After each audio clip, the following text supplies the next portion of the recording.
Hi and welcome to Digital Creative Designs. My name is Gilbert Lawrence.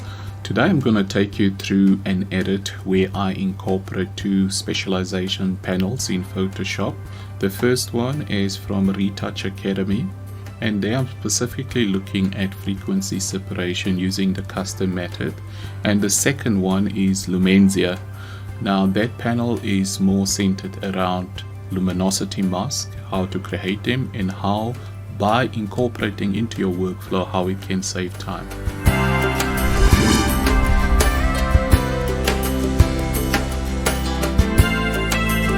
So I'm going to start off in Lightroom as usual. Now I use Lightroom for my selections, for my picture grading, and also to assign ratings to it.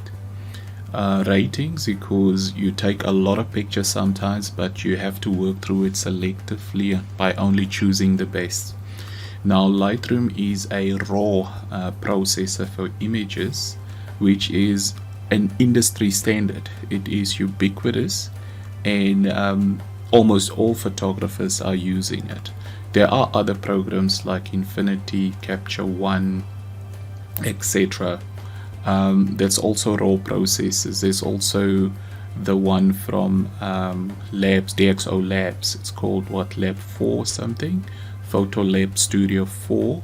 It's also a very good program, but I've invested so much time in Lightroom and resources and money that to switch will be not sensible at all, because it has just become this tool where I go through without thinking about it, because it really brings my pictures to the fore without thinking how I'm gonna approach a picture, because everything is just there. Okay, so this is a selection of portraits that I've done for a pageant.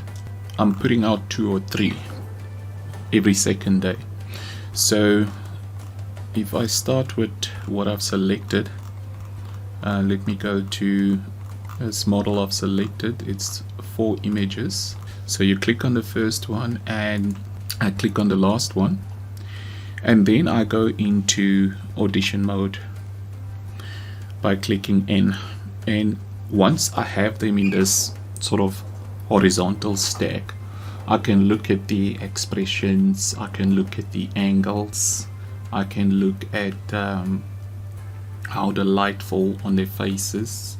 I can also look at the crispness and the sharpness of the image, and also the posture and how they pose, and see which one.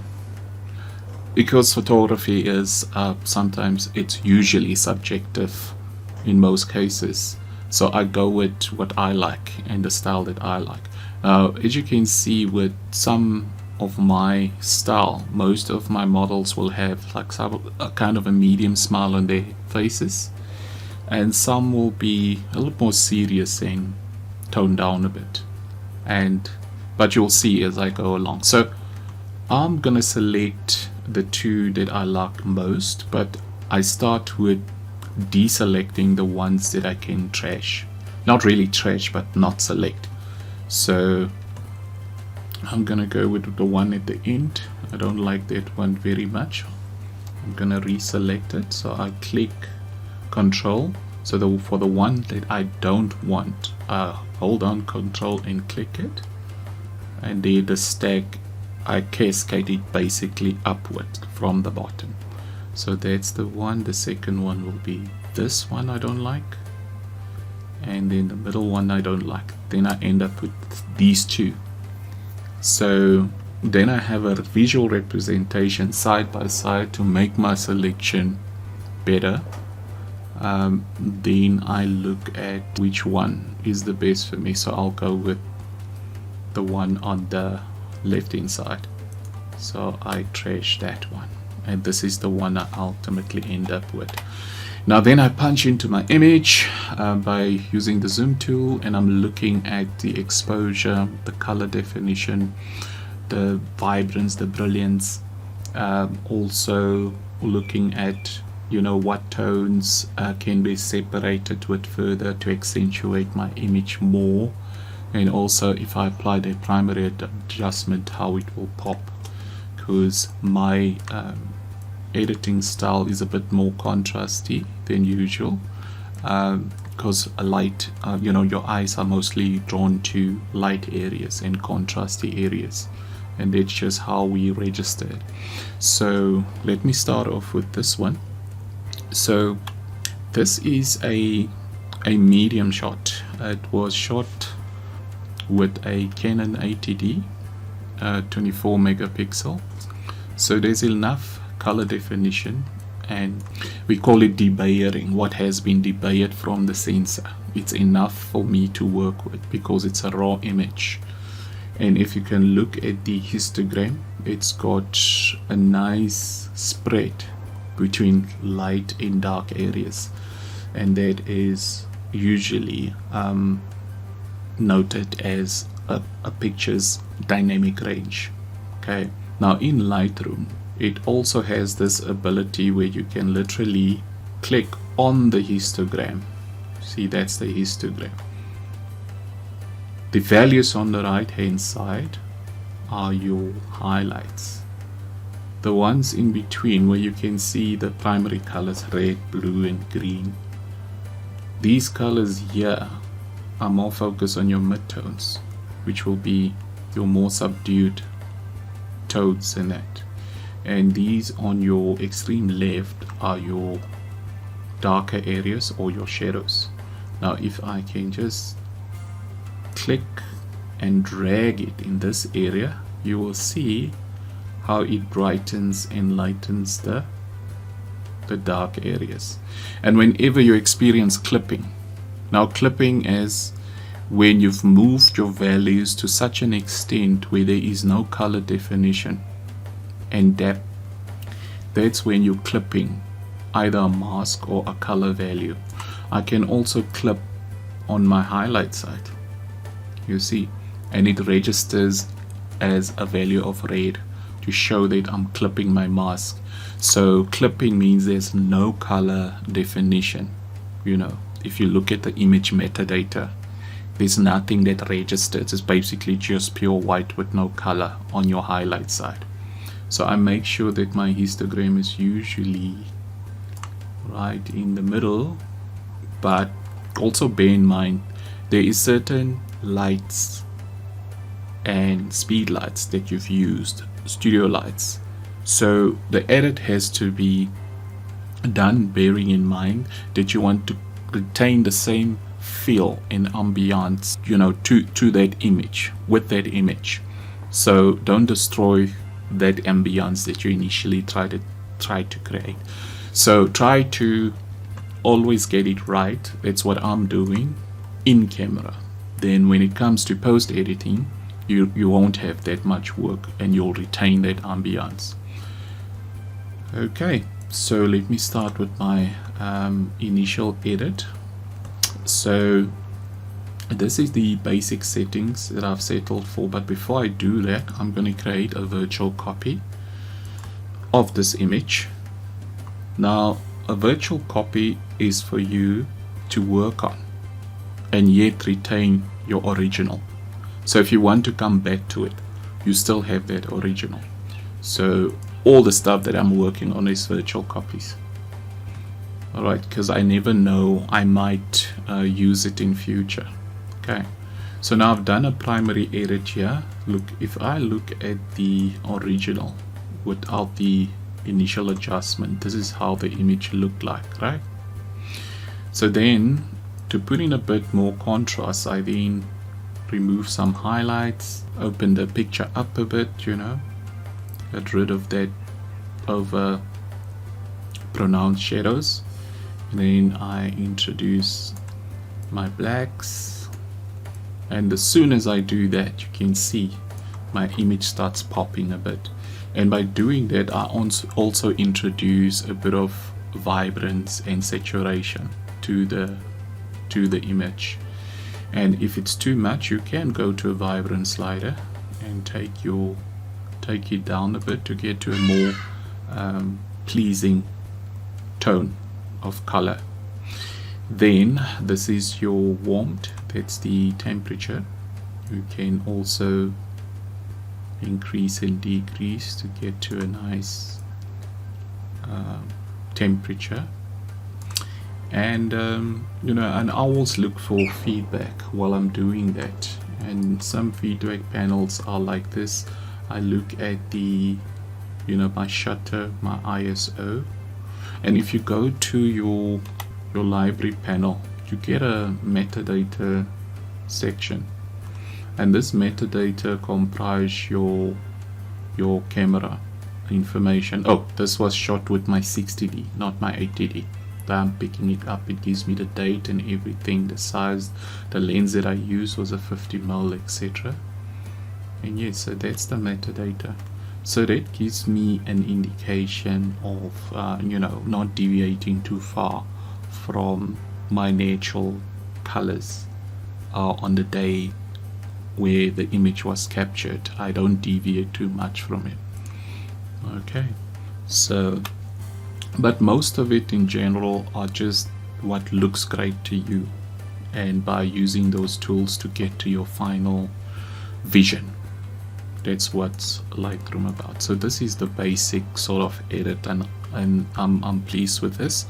So I will go to the initial dimensions of the image, look at it, and the idea is to punch into the face area, because most of my portraits will be extreme close-ups, and this is what I do.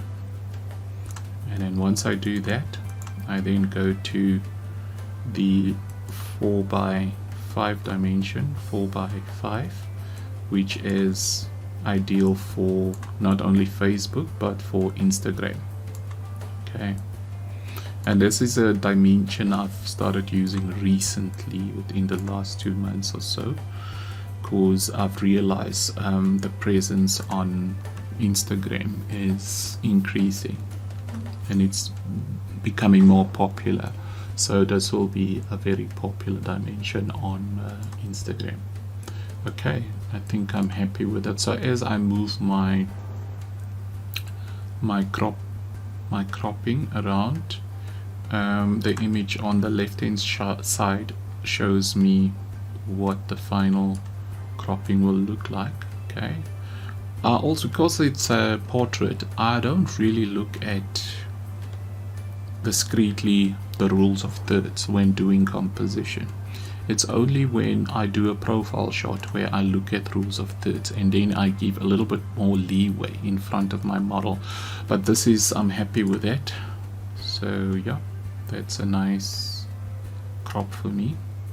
It also gives me a lot of overlap, or not overlap, but more beef around the frame. So if I go to Photoshop, I can crop it more if I need that overlap or that room to crop it or to do additional crops.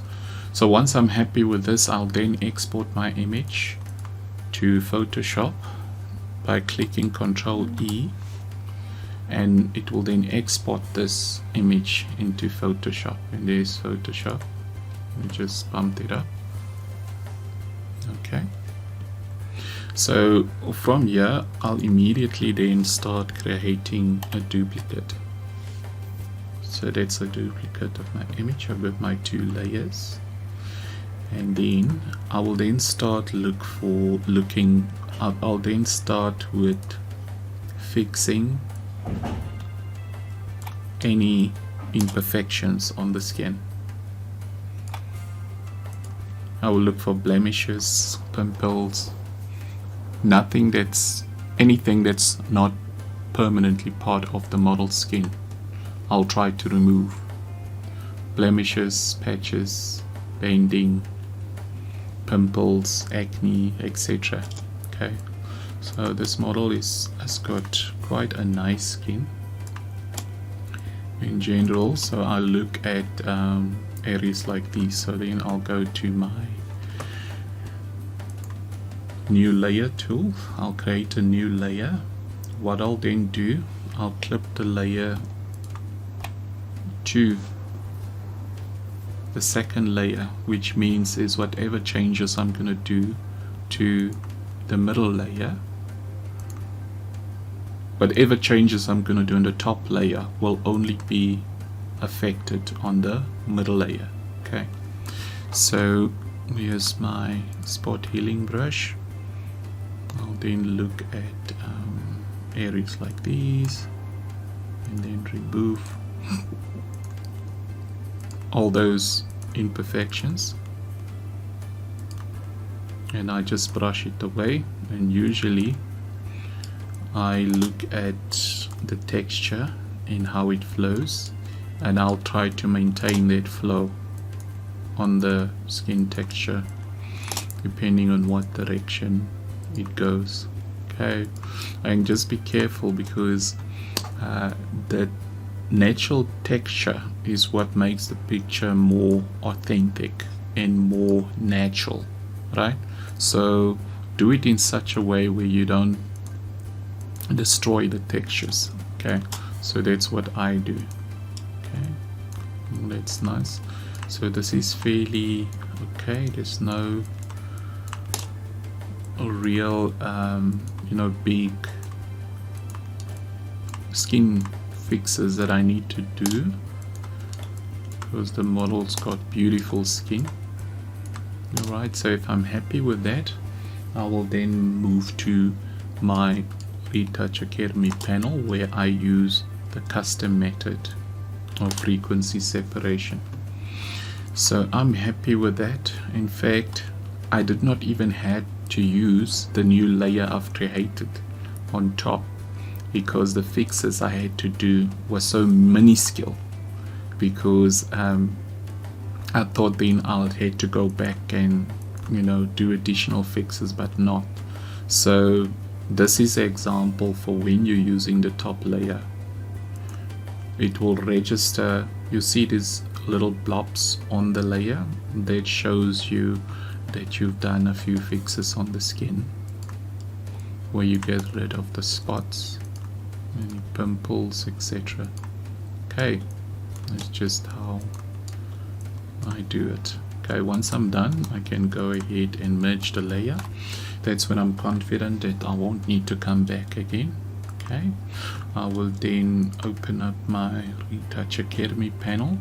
Now the middle part, the top middle part, is where you do your frequency separation. I'll click on custom. Okay, it will then create my 3 layers.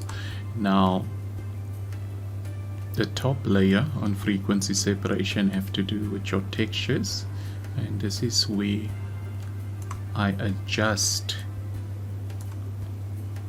my slider as to just for the skin textures to protrude, the skin textures to protrude through the overlay of my high pass filter.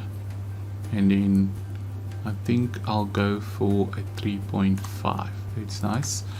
And then once I do that with the custom function on my RA panel, I'll then be presented with the color panel, where it overlays a Gaussian blur over the layer I've selected.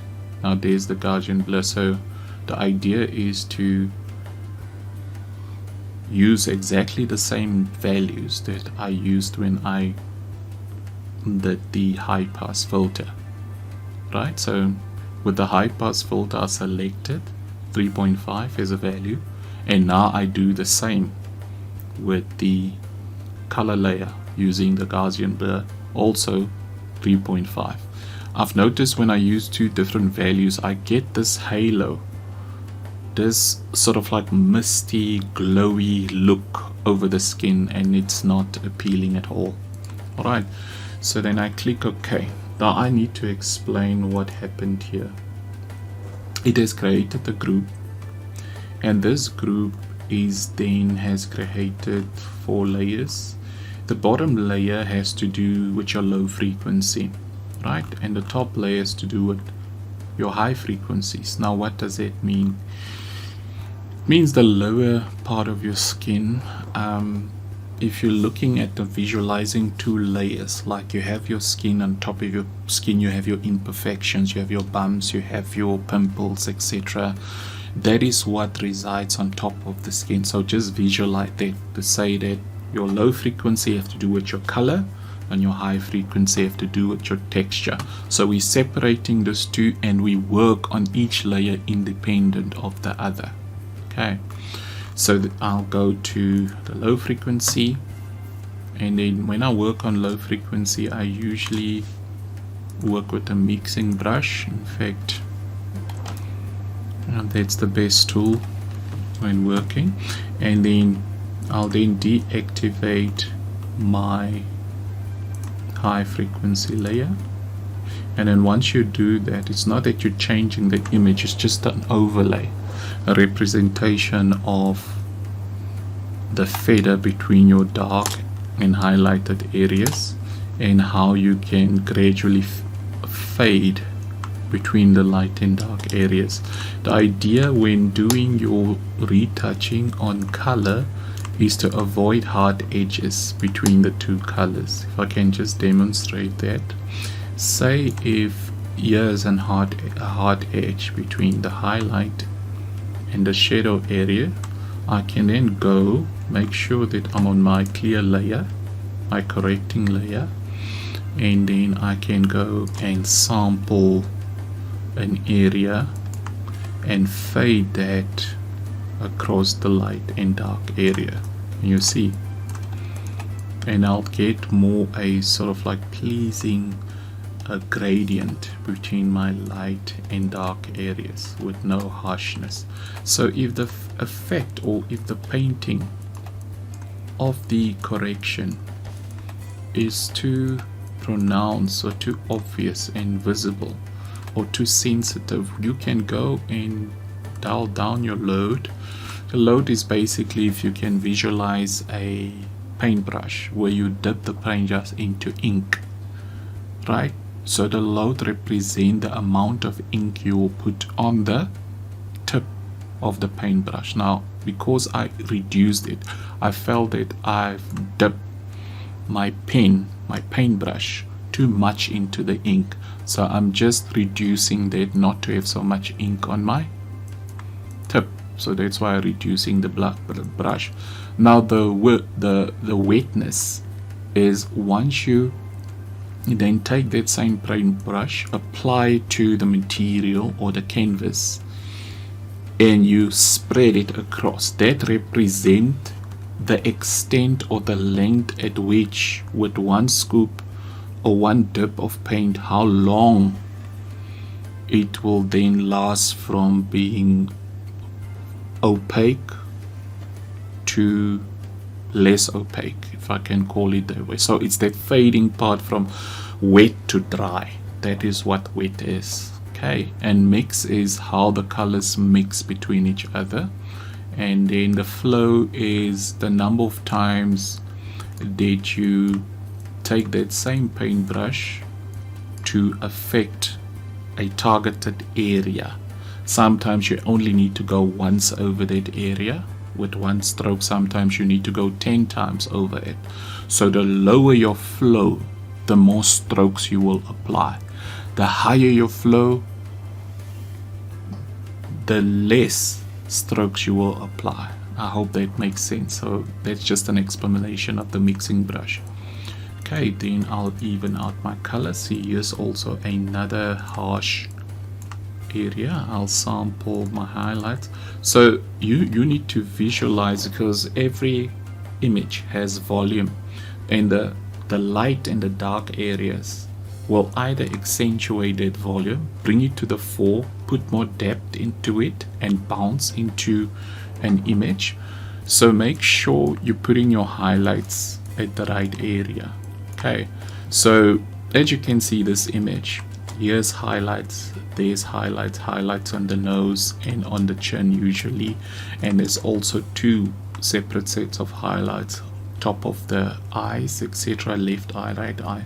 So that is what gives an image the shine and the depth. Now in contrast to that, you get your shadow areas. It's usually on the edges. This is a shadow, that's a shadow. because I used two studio lights, I know there was a light on the right hand side and a light, so this is natural cast of highlights onto the face. There's also shadow areas around the chin usually, and on the side of the cheeks. So if these two exist at the same value, you will have a flat image, but we should have the two contrasting tones to provide that volume on the face. Okay, so then I'll continue. So I'll just speed up the editing because it's a very tedious process.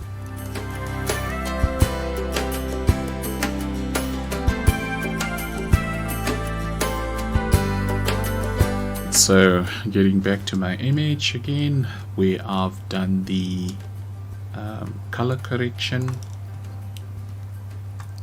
where I faded the light in the darker areas, and also looking at certain blemishes and spots that I needed to remove. Like for instance, I haven't done a very good job at the top, so let me just get back to that one quickly.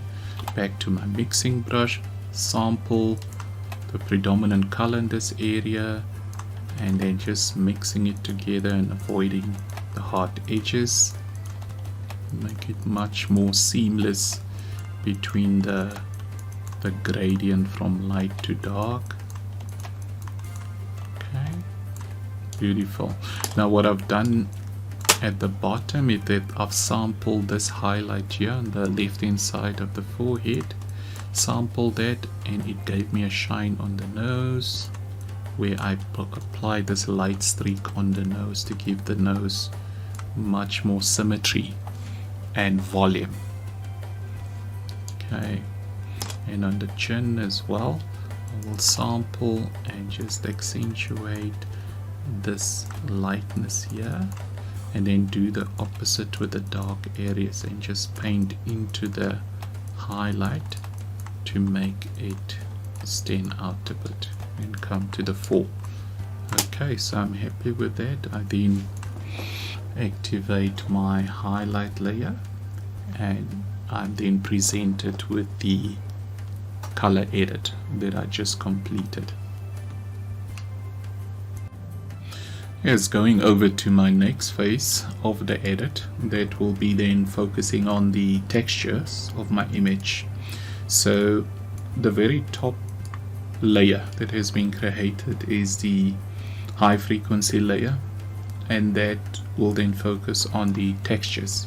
So now for that I use the clone stem tool, which is that tool over there, and as with the mixing brush, I will also then sample an area. Now let me explain to you quickly. You can see that certain textures, if you look at the forehead, are very smooth, etc. And if you get to your highlights, you see the pimples, or basically the texture, where it protrudes. This is like a bitmap image where all the bumps are on the skin, but that makes it natural and authentic. So we don't want to destroy that, right? But we can go and even it out to the rest of the image. When we did the color mixing, it has retained the color, but sometimes the texture has to then be done in mind with having the appropriate color follow the appropriate texture. The two has to complement each other basically. So let me demonstrate. I then go and look at the smoother area. If I feel that certain textures are a little bit too much or too pronounced or too accentuated, I will sample that. I'll also look at the opacity of my clone stem tool. I will then addition one stroke, and just to see how it pans out. See, if I feel that's too smooth, I'll then just go back, Control Z, and I'll lower my opacity accordingly, not to affect so much or scrub away too much of the texture. Okay, and because the idea is to get to a smoother skin, retaining the texture. Okay, let me try that. So as you can see, I sample an area that's smooth, but then I retain the textures underneath without affecting the colors. And that's the beauty of frequency masking, where the two layers are separated, and you're working independently on each mask, each layer. So one layer contains the colors, and the other layer contains the texture, and that's the gist of frequency separation, right? So all you then do is sample an area and paint over the harsher textures by smoothing it out, right? And this is also now a process or a phase in your editing workflow where you need to exercise a lot of patience. Now that warning bell was I clicked the Windows button instead of the Alt button. Okay, so it's all about sampling and then brushing over the area to smooth it and to retain a nice even texture on your areas. See,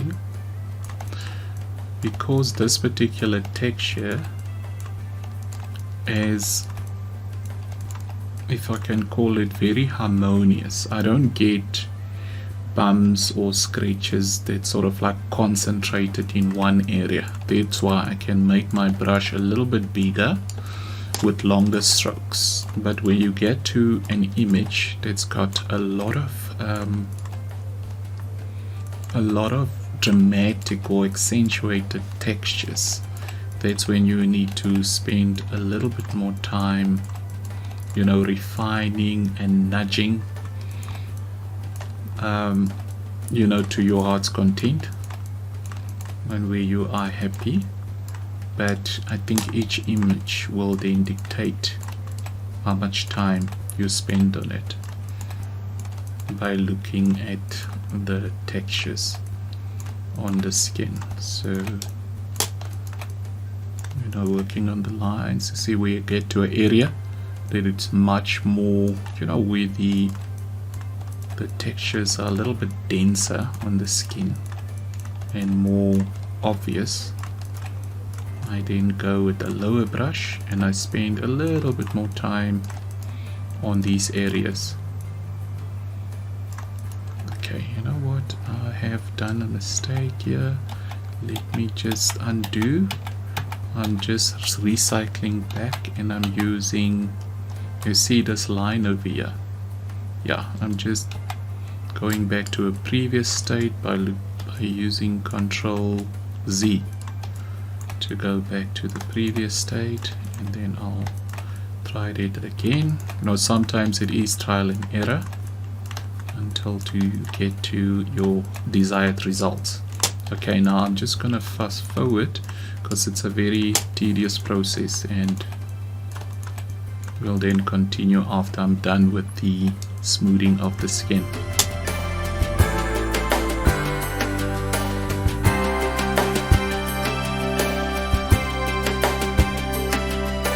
Okay, yes, that is more like it. This is when I've completed the texturing and the smoothing of the skin.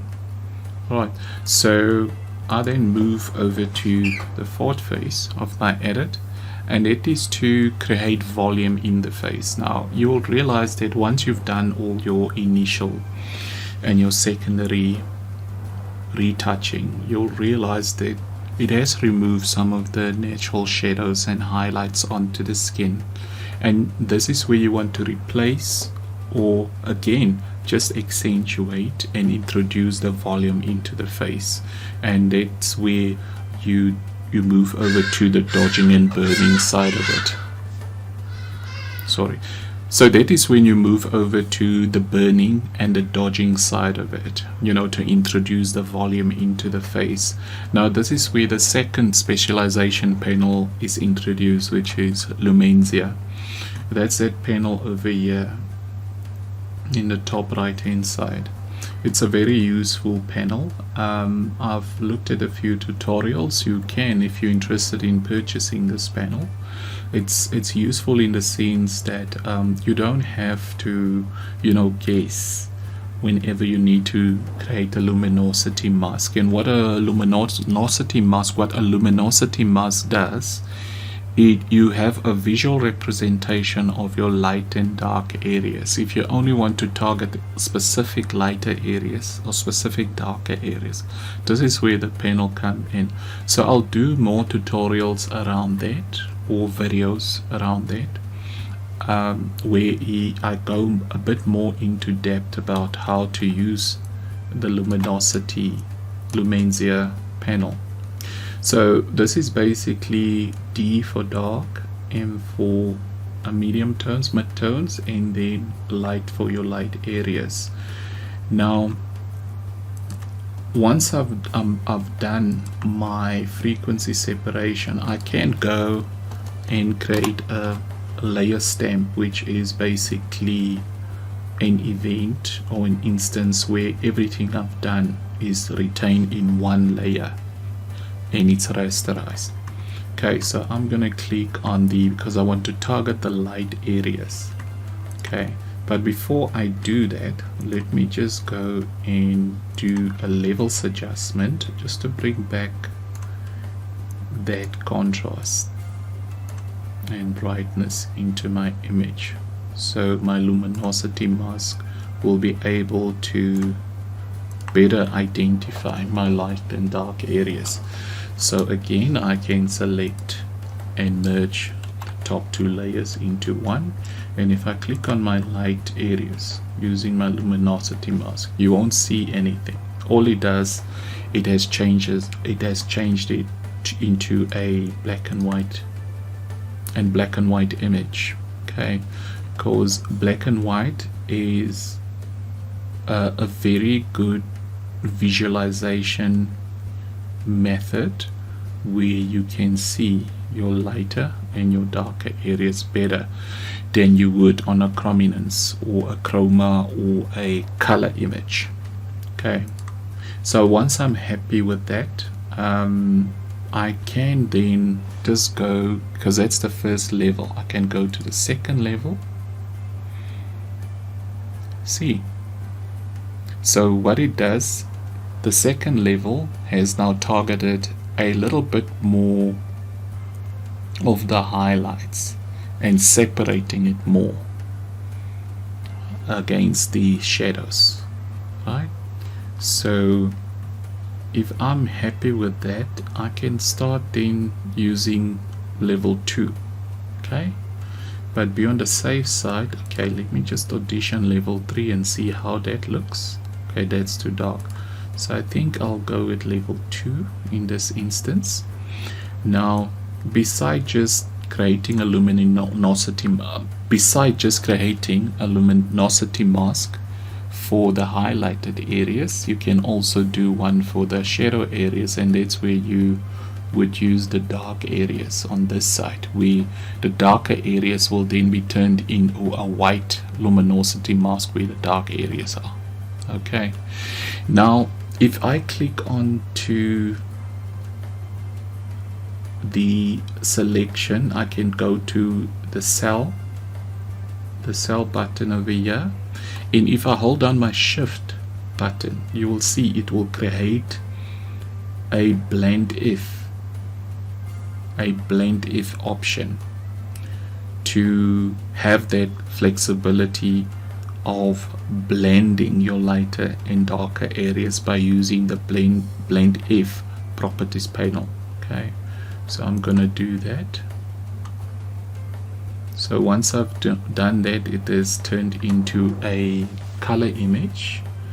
Quick save selection, it gives me that. I'll just click OK. Now you won't see there is marching ants all over the image to pinpoint your selection, but because you won't see it, Lumanzia Panel has hidden that, right? So then if I click on my blank area on the layer, it will then present me with that layer style options, and you will then see your blending your blending options where you know, on the underlying layer, it will then present you with the two slides, the left hand dark slide and the right hand lighter area slide. You can then go and slide it,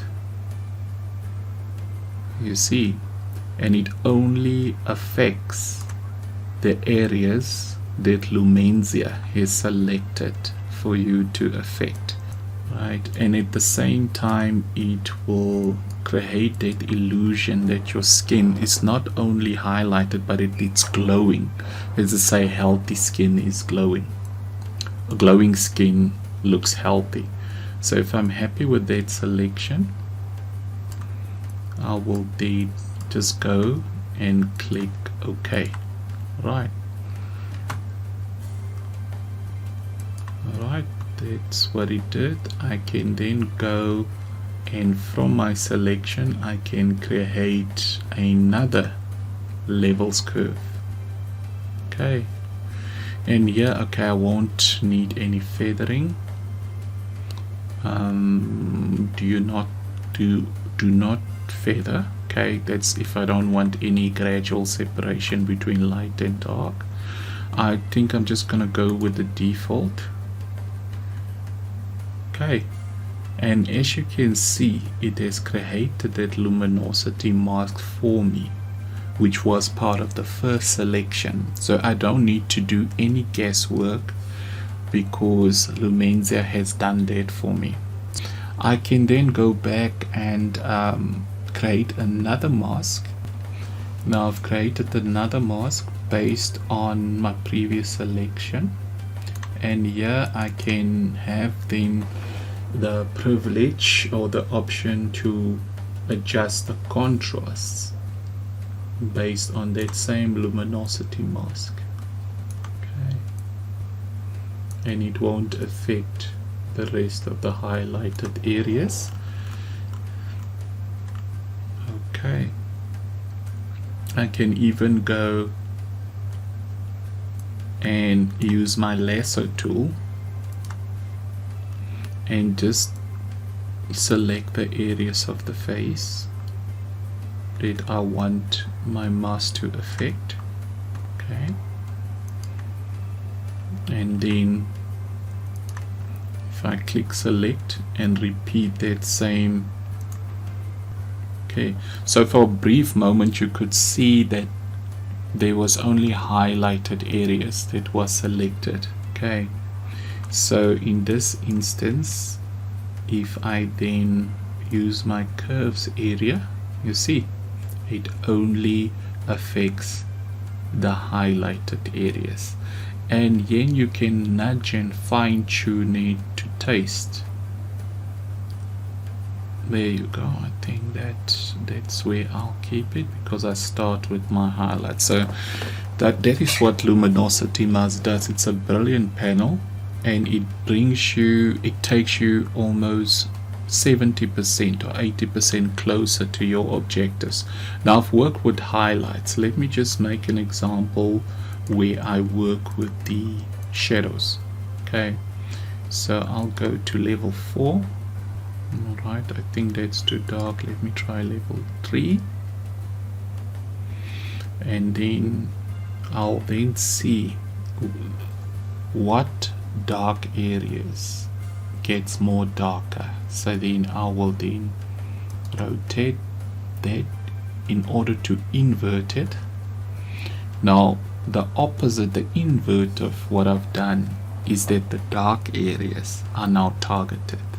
You see, once I'm happy with that, I can then use my lasso tool again just to center it around the face and make sure that my luminosity mask won't affect the hair that much, and then I will select my mask with not much feathering, and it will create a curve layer based on the luminosity mask that I've created for burning. first layer for burning, second layer for dodging. Now it is a little bit more messy, but I think this is just an initial video where I show you the capabilities of what luminosity does, and maybe it will spark some creativity and ideas going forward. So now I've targeted the darker areas. Okay, so what I've done here, I basically inverted my mask, or you can still go back to your blending options, bring up your blending panel, and instead of targeting the light areas, we're targeting the dark areas.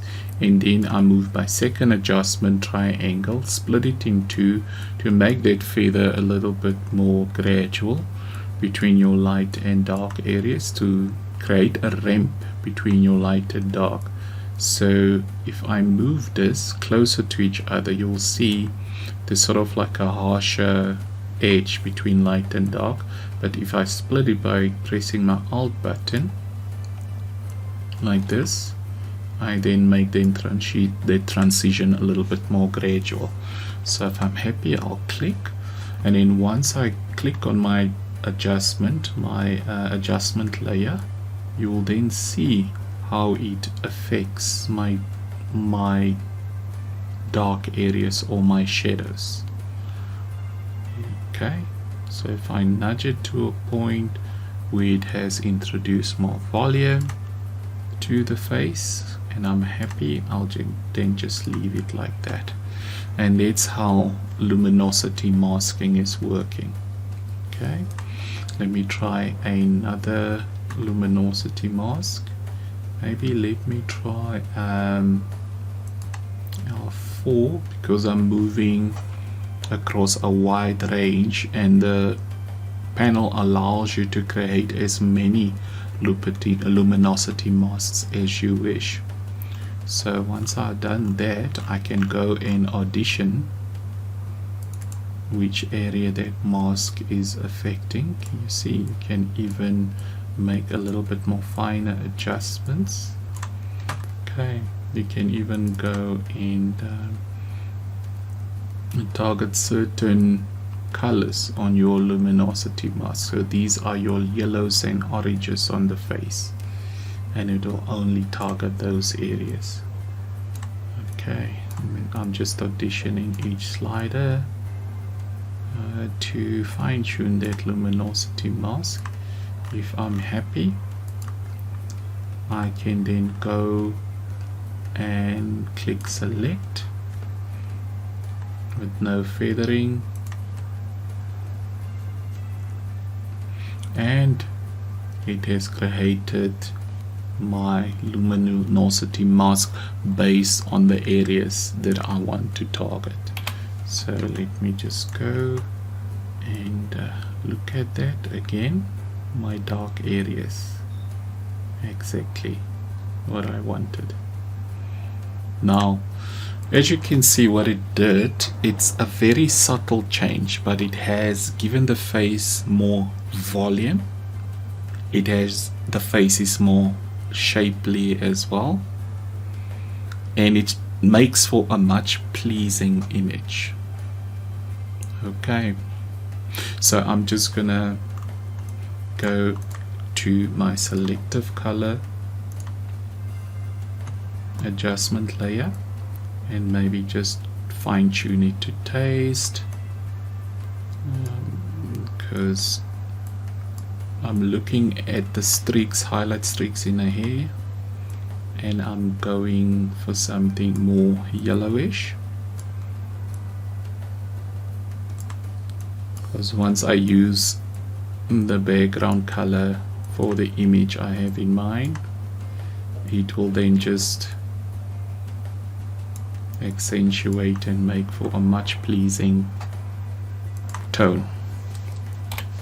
Okay, so that's my image.